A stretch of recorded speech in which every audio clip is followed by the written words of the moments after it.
Hello students, welcome back to my channel. Today I am going to give you 8 latest defense updates. Number 1, Astra microwave boosts production capacities. In a significant boost to India's self-reliance in defense manufacturing, Hyderabad-based Astra Microwave Products Limited has emerged as a key player in the production of indigenous radar system with the capacity to manufacture 36 Uttam active electronically scanned array radars every year.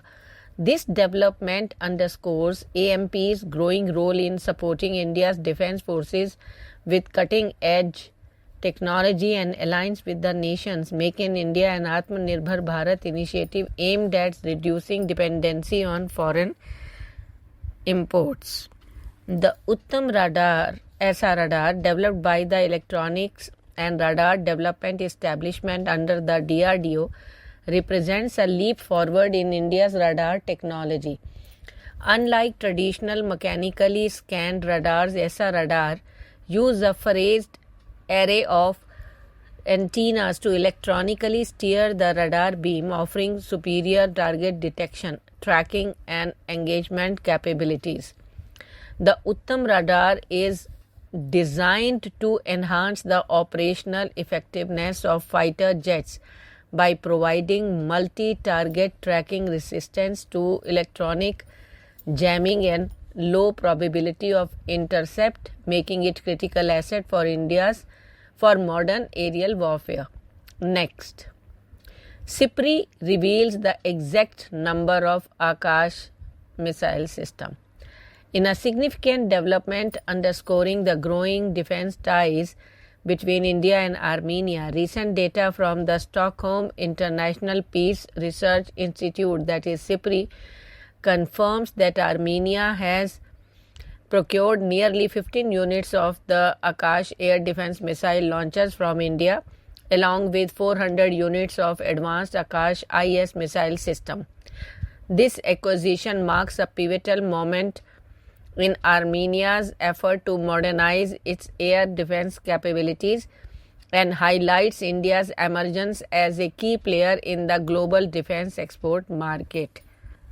The Akash IS missile system, an upgraded variant of the Akash air defense system, represents a triumph of indigenous innovation for India, developed by DRDO and produced by BDL.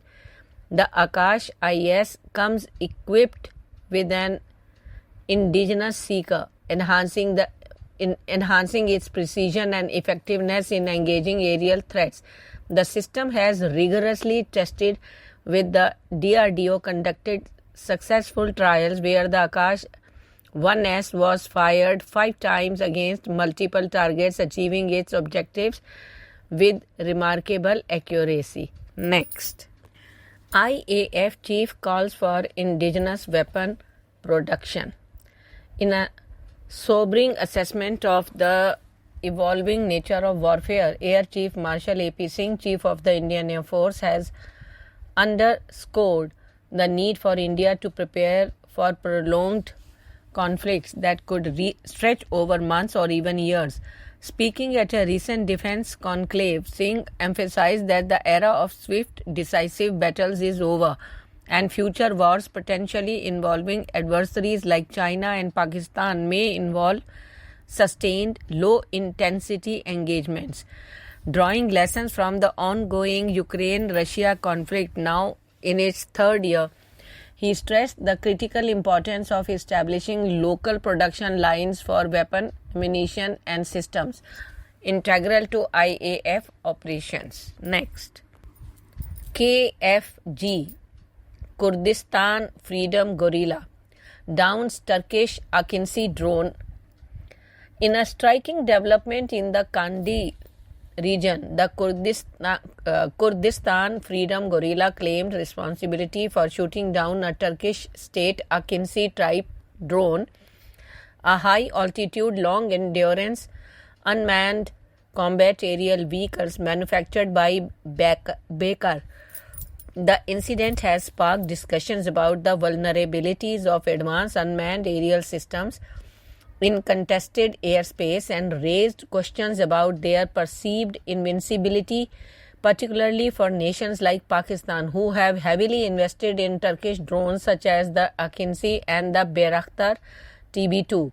With recent incidents, including a Bayraktar Akinci crash in Libya and underwhelming performance in the Ukraine conflict, the sheen of these drones as game changers in modern warfare is increasingly being called into questions. Next, DA40NG deal, a potential game changer. In a significant development for India's aviation training sector, Austria's Diamond Aircraft Industry has entered into a joint venture with Tamil Nadu-based Sakti Group of establishment a final assembly line for its DA40 NG trainer aircraft in Haryana's Hisar. The agreement signed with the Aero Club of India involves the supply of 200 DA40 NG aircraft to various flying training organizations across India, with 150 of these slated for local assemblies. While this move promises to bolster India's pilot training infrastructure, it raises serious concerns for the future of the domestically developed Hansa NG trainer aircraft by NAL, which has struggled to gain traction due to poor marketing, past performance issues, and now intensified competition. Next, HAL falls victim to cyber fraud. In a stark reminder of the growing menace of cybercrime, Hindustan Aeronautics Limited, one of India's premier aerospace and defense companies, has been duped of $63,000, approximately rupees 55 lakhs, in an online scam. The incident, which unfolded during a procurement deal with the US-based company, has prompted HAL to lodge a police complaint, and a case has been registered under the Information Technology Act. The scam came to light after HAL's Kanpur division initiated a transaction to purchase 3 fighter aircraft parts from PS Engineering Incorporated, a US-based firm, in May 2024. What began as a legitimate business exchange took a sinister turn when a fraudulent email ID infiltrated the communication chain, leading to the siphoning of funds into a fake account. Next, Starlink's entry into India, a game changer. Bharti Airtel, one of India's leading telecommunication providers, announced a landmark agreement with SpaceX to bring Starlink high-speed satellite internet service to India. This partnership aims to bridge the digital divide by delivering broadband connectivity to even the most remote corners of the country, marking a significant milestone in India's telecom landscape. However, the move has sparked concerns among defense analysts, who warn that the technology could be exploited by non-state actors, terrorists, and insurgents to wage war against the nations, potentially destabilizing India's security apparatus. Next, Ajit Doval meets Tulsi Gabbard in Delhi.